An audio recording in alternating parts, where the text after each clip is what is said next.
apa yang disampaikan oleh Habibana Muhammad Rizik Syihab di aksi 212 reuni 212 masih ada bau anyir di dalam kabinet Prabowo dan itu masih tersisa sebagai bagian yang perlu diselesaikan oleh Prabowo Subianto yang merupakan bagian dari legacy rejim Joko Widodo.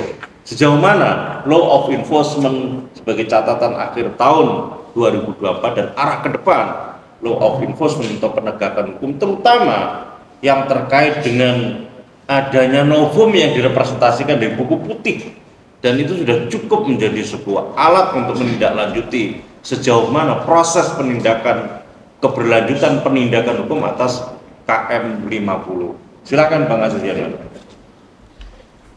Terkait dengan KM 50 sekali lagi kita sedang dan terus akan upayakan bahwa KM 50 ini harus kita usut tuntas dan juga saya memastikan bahwa langkah ke depannya untuk KM 50 ini the one and only adalah melalui pengadilan HAM sebagaimana diatur Undang-Undang 26 tahun 2000. Jadi saya sudah bersampaikan berkali-kali di beberapa acara kepada masyarakat juga kepada publik bahwa sudah jelas pengadilan dagelan itu tidak perlu kita bahas. Saya mempunyai bukti jelas, gitu kan, bahwa memang pengadilan itu sebenarnya telah mengadili orang-orang yang salah, orang-orang yang memang besar kemungkinan mereka tidak ada di lokasi itu, gitu. Dan keputusan itu sangat mudah untuk diruntuhkan karena mempunyai logika ada logical fallacy di situ dalam putusan itu yang memang cenderung kepada pembodohan. Jadi menurut saya, tapi ingat kita juga tidak bisa melepaskan kalau kita mau membawa ke pengadilan HAM terkait KM 50 ini dua hal. Yang pertama ada hal yang sistematis dan sistematis atau meluas ya terkait dengan tindak pidana di situ.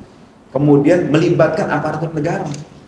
Melibatkan aparatur. Dan yang ketiga, maaf satu lagi, ada aspek politis. Jadi jangan lupa KM 50 itu harus dilihat secara komprehensif yang sudah diulas oleh Pak Abdullah Hayatwanua dan teman-teman termasuk Pak Marwan di buku putih bahwa memang ini sesuatu rangkaian tidak bisa dilepaskan dari Habib Rizik bin Hisham bin Syihab, sepak terjang beliau dan juga FPI. Jadi itu runtut sampai pembubaran FPI. Jadi ada titik kulminasi di situ di KM 50 itu dan penangkapan Habib Rizik melalui melalui tindakan kriminalisasi terhadap beliau. Jadi jangan lupa, jangan hanya dilihat bahwa ini ada pepet mepet kemudian penembakan, gak sesederhana itu. Itu ada tiga hal yang saya punya bukti kuat bahwa itu ada keterlibatan negara, ya, kemudian aparat negara. Yang kedua adalah aspek politis di situ yang kuat, yang ada motif politik. Yang ketiga adalah di situ tentu saja ada sistematis dan meluas. Sistematis jelas karena itu dari awal sudah ada skenario. Nah, kemudian yang kedua meluas juga masuk. Jadi bukan dan tapi atau bukan dan tapi bukan saja atau tapi dan. Meluas kenapa? Karena korbannya sudah lebih dari satu orang. Itu jadi stressing point saya soal KM 50. Sekali lagi, novum itu semuanya sebenarnya bukan novum. Semua bukti belum diungkap menurut saya, gitu kan. Dan juga saya ulang lagi itu harus melalui pengadilan HAM dengan melibatkan tiga unsur tadi. Ini ada keterlibatan negara, ada motif politik dan juga sistematis atau meluas. Nah, kemudian selanjutnya saya mau sampaikan bahwa diulas beberapa kali oleh para pembicara yang luar biasa di sini tadi mengenai perkembangan politik, ada perkelahian ya atau perceraian ya gitu lah, atau ada konflik antara pihak Jokowi dan juga PDIP. Saya memandang bahwa kita harus cerdas dalam memandang hal ini untuk tujuan yang memang kita harus perjuangkan atas nama rakyat dan atas nama kemanusiaan. Saya teringat cerita pada abad ke-8 sebelum Masehi, yaitu ada raja namanya Raja Odysseus. Dia itu raja dari daerah Ithaka itu sekarang daerah Yunani. Dia menyerang daerah namanya Troya. Troya itu sekarang daerah di Turki namanya daerah Hesaloniki. Nah, dia menyerang itu berbulan-bulan nggak berhasil, Pak. Kemudian dia pakai strategi yang cerdas. Oke, kita pergi dari sini, dari benteng ini. Anda silahkan hidup normal, kita kasih hadiah. Dia kasih kuda besar, patung kuda perunggu, dia tinggalkan itu. Oke, setelah dia tinggalkan, kemudian orang-orang Troya itu melihat, ini sudah berhari-hari kok nggak ada perang lagi, malah ada kuda besar buat hadiah. Diambillah kuda itu dengan bangganya masuk ke dalam benteng mereka. Lalu pada malam hari ternyata di dalam kuda itu, perunggu itu berisi pasukan-pasukan terbaik dari Ithaka Yunanita tersebut. Kemudian mereka keluar dan mereka buka benteng, pasukan Yunani masuk semua. Itulah makanya ada istilah kuda Troya.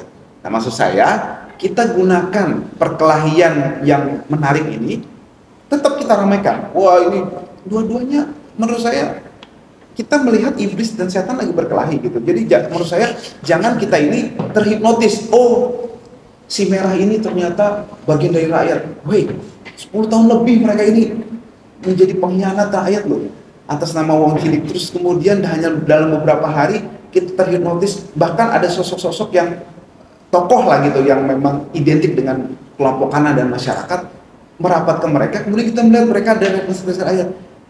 Menurut saya hopeful kita gitu loh, kok kita mudah sekali untuk melupakan gitu. Itu PR menurut saya. Itulah kenapa penjajahan di Indonesia itu terus dari Portugis, Belanda, Jepang dan seterusnya sampai sekarang Cukong dan sebagainya itu menjajah, karena memang kita gampang lupa. Oh, mereka berbuat baik nanti.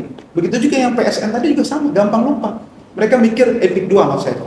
Mereka mikir nanti, oh ada lapangan kerja, ini segala macam. Mereka nggak sadar bahwa mereka dijadikan, kalau kata Bung Karno itu, kuli fun nation fun kuli aja, bangsa kuli.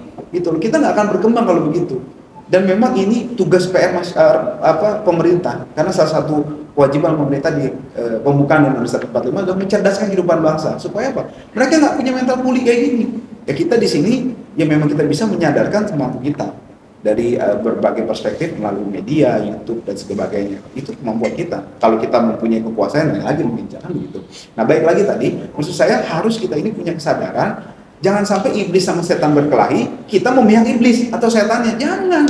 Biarkan mereka berkelahi, kita komporin terus gitu kan, dengan rahmat Allah yang Maha Kuasa, kita dukung iblis dan setan berkelahi. Kemudian kita jadi kuda Troya tadi. Semua hal tadi di Indonesia ini, Cak, keadilan itu ditegakkan oleh opini yang luas. Kita lihat kasus Vina, apalagi kemudian kasus Gama, Sambo segala macam. Ya, justice akan tegak ketika viral justice. Jadi kita itu republik ini republik viral justice. Ada mau keadilan viralan. Gitu. Jadi senjata kita itu bukan pistol, bukan. Jadi kalau ada apa-apa di perjalanan itu, Pak, kita nggak perlu bawa pistol, bawa stick, bawa aja handphone. Ada apa-apa tinggal direkam. Apalagi sama aparatur negara, enak itu. Gitu. Jadi kita viral justice. Jadi maksud saya, ketika iblis sama setan berkelahi, kita maksimalkan tadi perjuangan PSN. PIK 2, kemudian perjalanan untuk Pak Prabowo supaya menegakkan keadilan bersama pemerintahan itu, kita jadikan public issue terus, supaya kalau mereka mikir, aduh kita mau ngalihin isu ini nih, ya udah deh, ini pajak kita turunin aja deh, itu kita batalkan, gitu loh. Nah, maksud saya biarkan perkelahian iblis setan ini jadi jadi sesuatu yang kita terus naikkan, kemudian kita jadikan kuda Troya untuk memperjuangkan kepentingan kita melalui metode viral justice tadi. Kalau kita tidak punya pengalihan isu, maka ini akan isu dipelihara terus. Jangan sampai kita jadi korban. Ada kriminalisasi. Dan saya ingatkan juga berkali-kali kepada rekan-rekan sekalian semuanya, jangan sampai di awal pemerintah Prabowo ini, di akhir ini saya mengingatkan, selain tadi pesan-pesan atau opini dari saya, jangan sampai kita mengulangi yang terjadi pada rezim Pak Jokowi. Apa itu? Kita membuat kriminalisasi terhadap para oposan.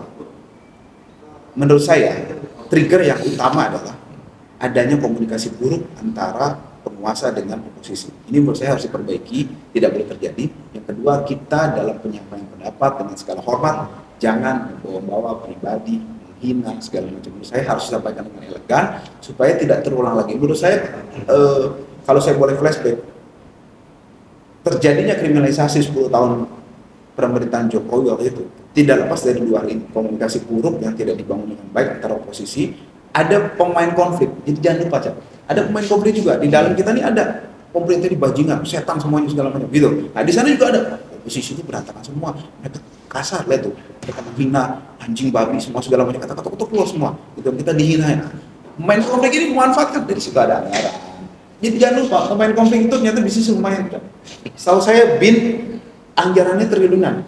Dan saya menduga kuat 10 tahun belakangan dulu main konfliknya mereka. Terima kasih, Cak. Ya, terima kasih Bang Aziz Yanwar. Saya kira kita sepakat ya bahwa penguatan kontrol masyarakat sebagai satu representasi dari kekuatan sipil sosial masyarakat sipil ini penting terus kita komunikasikan dan kita konsolidasikan.